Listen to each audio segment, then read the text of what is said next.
dan pelayanan kontrasepsi. Dalam video kali ini saya akan menjelaskan apa itu kontrasepsi, apa itu metode kontrasepsi sederhana, dan bagaimana cara kerjanya serta apa saja kelebihan dan kekurangan. Untuk itu, simak videonya. Jadi, kontrasepsi berasal dari kata kontra yang berarti mencegah atau melawan, sedangkan konsepsi adalah pertemuan antara sel telur yang matang dan sel sperma yang mengakibatkan kehamilan.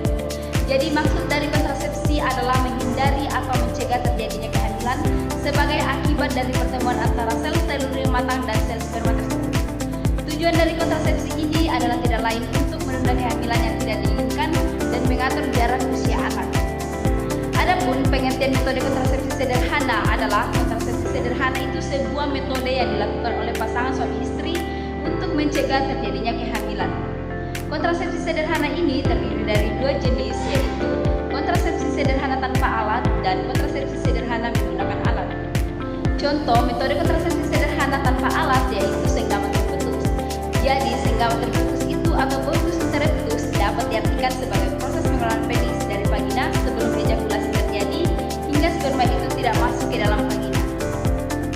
Adapun cara kerja dari senggama terputus ini adalah penis harus dikeluarkan dari vagina sebelum ejakulasi terjadi sehingga sperma ini tidak dapat masuk ke dalam vagina.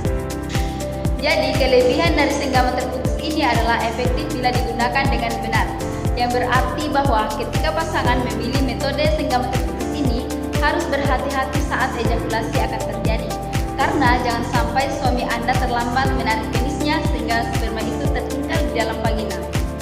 Dan jika sudah tertinggal, maka akan terjadi yang namanya pembuahan atau terjadi yang namanya nenek bayi ya. Dan yang kedua, tidak mengganggu produksi ASI bagi ibu yang menyusui, yang berarti bahwa metode senggama ini adalah sebuah metode yang alami yang tidak dapat mengganggu produksi